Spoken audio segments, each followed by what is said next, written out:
Düşman tankı!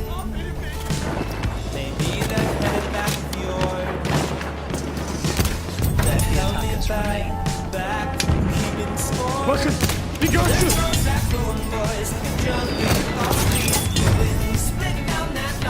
O tarafta bir düşman gözcüsü! Düşman tankı görüldü! When our friends go, we can never be ready.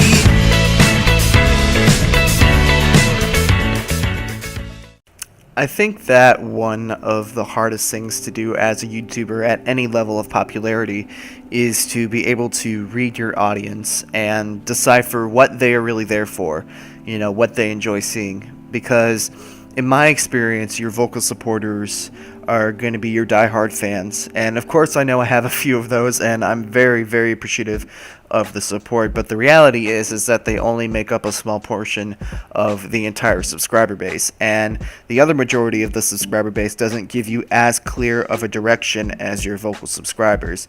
And the hard thing is that you won't notice the repercussions or the positive reactions to the choices that you make content-wise until much further after the fact. Now, I've kind of had this philosophy in terms of making content that I'm never going to make content that I don't want to, and I'm never going to make content that I don't think is good and up to my personal standards. So that's why you won't see me posting Fortnite anytime soon, because I don't think that it fits my content style very well. And I personally have come to really hate the game, and I don't think it's content that many people would enjoy on my channel, and I would have to really force myself to create that content. I do have a Fortnite video coming, but it's nothing related to gameplay. In fact, it's a pretty ambitious rant video in my opinion. I'm just waiting for the right time to drop it and make sure I like it. And I think that because I'm reluctant to break my philosophy on content creation, it works out well in the aspect because I think that one of the better qualities of my content is that it's all fresh and natural and nothing is forced.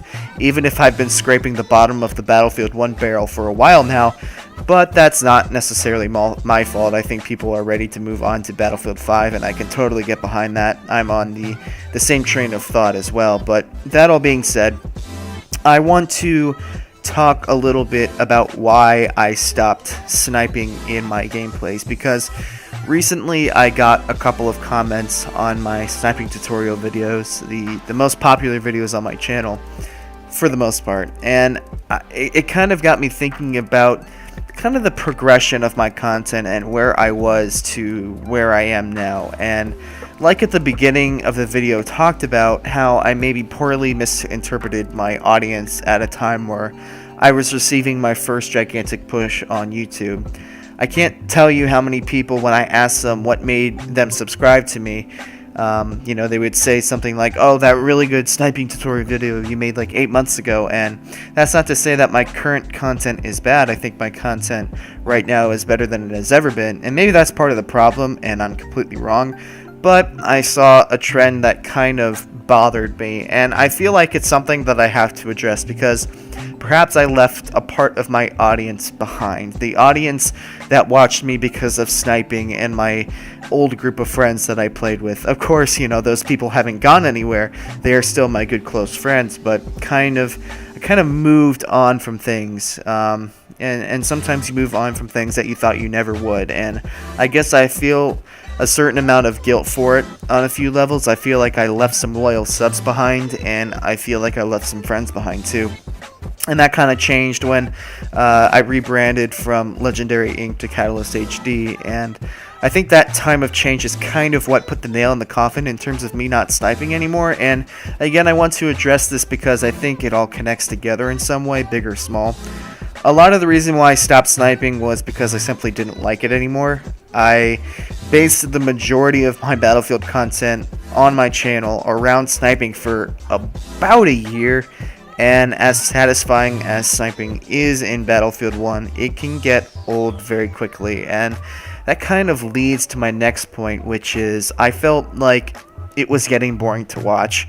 You know, if I got bored posting sniping gameplays, you can only really imagine how bored my audience might have been getting of me posting sniping gameplays. And I think this really has a caveat to it, because I do think that one of my biggest draws used to be how skilled I was at sniping in this game. You know, I was doing stuff that PC players were doing, but on console with, you know, a regular DualShock 4 PlayStation 4 controller and not a mouse and a keyboard. And I think that was a huge part in my success at the time. And it's not like that skill is gone, it's still very much there. It's not like I've regressed as much as you might think. I'm actually really happy with the gameplay you guys are watching now, because you'll see how I progress through the match and I start warming up and I begin to hit some really nasty shots, but I digress.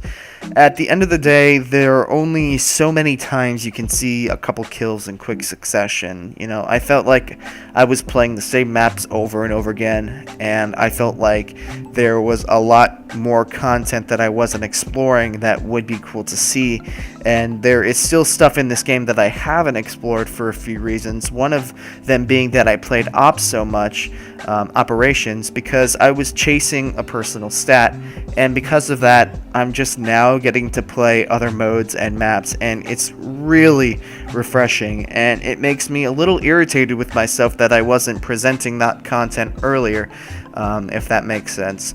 Another reason why I stopped sniping was because I really began journeying down a path that I didn't think I ever would, but it's one of those things that you don't really plan for, but one of those things that just happen to go that way, and you just kind of have to go with it. But I started playing competitively in Battlefield 1, and sniping in competitive typically goes one of two ways. Both of those really revolve around the sweet spot mechanic.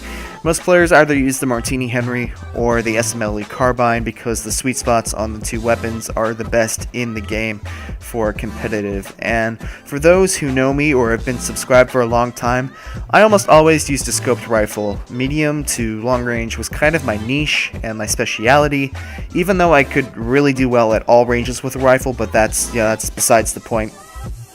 My sniping playstyle didn't really fit competitively, so I branched out into learning and perfecting other classes, which is actually part of the inspiration for the How Not to Suck series. I was learning the game with the rest of you, so I found that to be pretty neat. So as I was doing that, I was really perfecting and molding my game into the player you guys are watching today, and I think I'm 10 times the player that I was 5 to 6 months ago.